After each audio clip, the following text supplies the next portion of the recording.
आदरणीय महाराष्ट्र राज्याचे उपमुख्यमंत्री आणि शिवसेना पक्षाचे नेते शिंदे साहेबांच्या आदेशाप्रमाणे जिल्हा परिषद शिवसेना गटाच्या संदर्भातली आज आढावा बैठक आणि त्याच्यामध्ये गटनेत्याची निवड असा आजचा कार्यक्रम होता। शिवसेना पक्षाच्या वतीने आमच्या घोसाळ साहेबांना त्या ठिकाणी अधिकृत केलं होतं। जो अधिकार त्यांना प्राप्त करून दिला त्यांच्या मार्गदर्शनाखाली आजची बैठक झाली आणि विशेषतः त्याच्यामध्ये माझी पत्नी मानसी दळवीला शिवसेना पक्षाचा गटनेता म्हणून त्या ठिकाणी घोषणा केली। विशेषतः येणाऱ्या प्रक्रियेमध्ये त्यांच्या माध्यमातून खऱ्याने पक्षाला जो अधिकार प्राप्त होतो तो अधिकार आमच्या नवनिर्वाचित सदस्यांपर्यंत पोहोचला जाईल। व्हीपद्वारे असेल, तोंडी असेल, या सगळ्या गोष्टी होतील आणि मग येणाऱ्या अध्यक्षाच्या निवडणुकीमध्ये जी काय प्रक्रिया असते त्या प्रक्रियेमध्ये महायुती धर्म पाळून आम्ही पुढे जाणार आहोत आणि म्हणून आजची प्रक्रिया अतिशय महत्त्वाची आहे, ती आम्ही आज पार पाडली। काल आपण तिन्ही आमदार जे आहेत त्यांनी मुख्यमंत्र्यांची भेट घेतली, काय नेमकं झालं, भेटीचा तपशील काय आहे?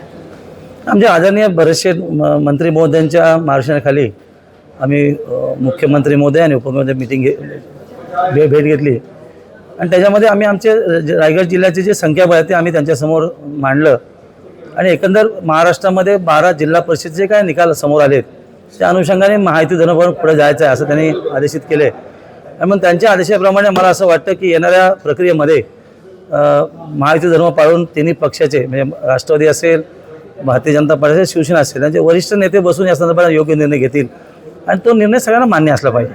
सर, भरत गोगावले दिल्लीमध्ये आहेत आणि एकनाथ शिंदे देखील दिल्लीला जाणार आहेत, नेमकं सत्ता समीकरणाची गणित तिथे आखली जाणार आहेत का? नाही, बरेचसे त्यांच्या डिपार्टमेंटली कामासंदर्भात गेले, ते कालच गेलेले आहेत।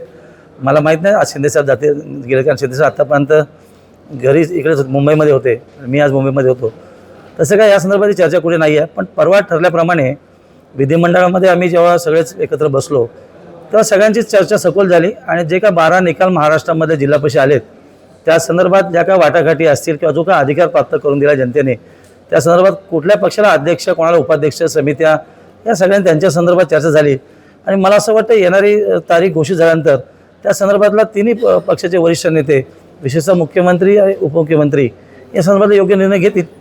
सर, निकाल ज्या दिवशी लागले जिल्हा परिषदेचे त्या दिवशी पहिल्या दिवशी सुनील तटकरे असं म्हणाले की शिवसेना, राष्ट्रवादी काँग्रेस आणि भाजपची निवडणूक पूर्व युती होती, त्यामुळे आम्हाला कोणाला सोबत घ्यायची गरज पडेल असं वाटत नाही। आता त्यांनी त्यांचं मत मांडलं आहे, पण शेवटी महायुती धर्म सगळेजण पाळला पाहिजे किंवा सरकारमध्ये आपण एकत्र आहोत, केंद्र असेल, राज्य असेल आणि तटकरे साहेब तर केंद्रामध्ये आज त्या ठिकाणी खासदार आहेत, त्यांची मुलगी या ठिकाणी मंत्री आहे, त्याच्यामुळे मला असं वाटतं जरी भावनेच्या भरात किंवा लोकांमध्ये ते बोलले असले तरी शेवटी वरिष्ठ लेवलला या संदर्भातली योग्य निर्णय होऊन मला असं वाटतं त्यांचं मतपरिवर्तन नक्की होईल।